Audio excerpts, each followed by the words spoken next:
Okay, magandang araw sa inyong lahat. Ako po si JDB, ang inyong abang lingkod. Pag-usapan naman po natin ngayon si Commodore J. Tariela, a one-star general, spokesperson ng Philippine Coast Guard. Yan. Aba, akalain nyo ang lakas manupalpal. Eto, sabi ko nga, sinupalpal si Inday VP Sara at mga makachina. Okay, eto po tingnan nyo. Okay, hold on 1 second. Ayan. Sabi niya rito, kailan lang yan? December 31. Sabi niya we have seen that there are three types of politicians in our country. The first category, mga politiko po the first category consists of those who genuinely support the President's call to defend our sovereignty in the West Philippine Sea.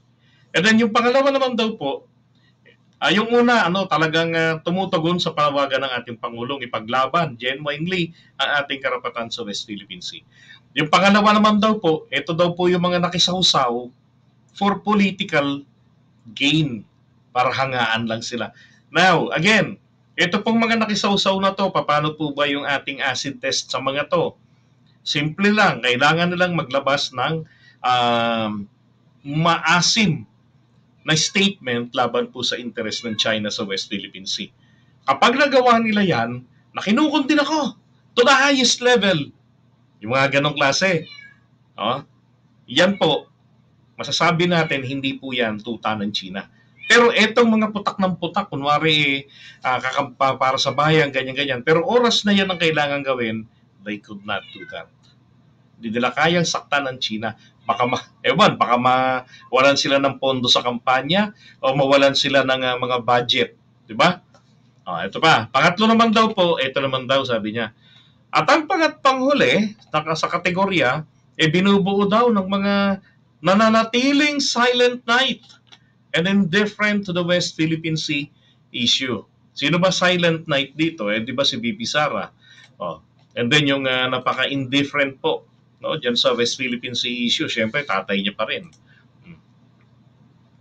Well, hindi naman natin din maitatanggi kasi, di ba, ayun nga po rito sa Nikkei Asia, namuhunan po ang China dito po kay Vice President Sara Duterte. At hindi lang yun, maging sa kanila, sa mag-amang Duterte.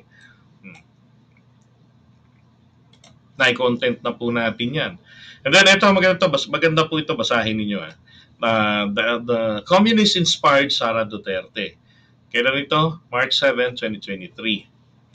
Ayan, sabi rito she was fast with anti-communist rhetoric. Napakabilis daw ni VP Sara na magsalita tungkol dyan sa mga yung pumapabor doon sa mga laban sa mga komunista. Yan, mga argumento. And then, sabi, but the paradox of Sara Duterte is the fact that she is not fast in promoting democracy. Okay? Diba? Ano pa? Anti-communist. She claims yet she would be the first to sing hosannas to Chinese autocrat Xi Jinping. Ibig sabihin, anti-communist siya dahil sa mga NPA.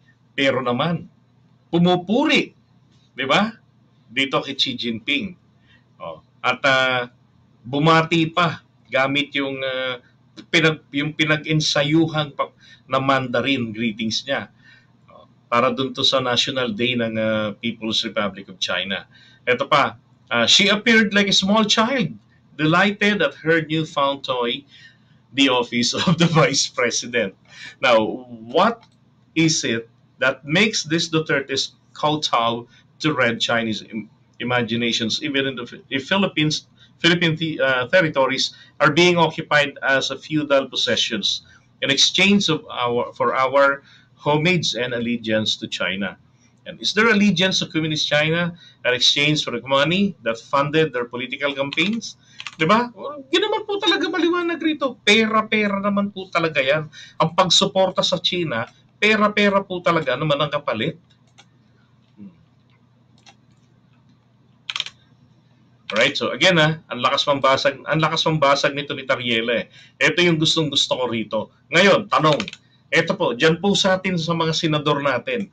Ilan ba rito yung mga senador natin na nagsasalita po talaga naman sila ng pagkontra, di ba? Diyan sa ginagawa ng China sa West Philippine Sea sa mga kababayan natin. At yung pagyurak nila sa UNCLOS at sa atin pong integrity natin dyan ng ating sovereign rights natin.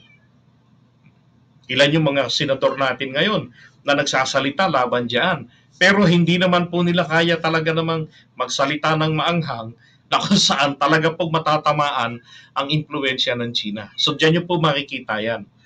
Okay, isa yan sa mga binabanggit niya. Nakikisaw-saw lang. Pero hindi kaya nilang magsalitang direkta sa maling ginagawa ng China. Yung pagkundina dito. Hindi nila kayang gawin yan.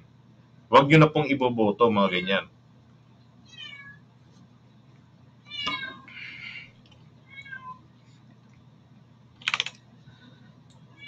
Ay, nako, kakalungkot. Buti na lamang po meron tayong isang Commodore J. Tariela.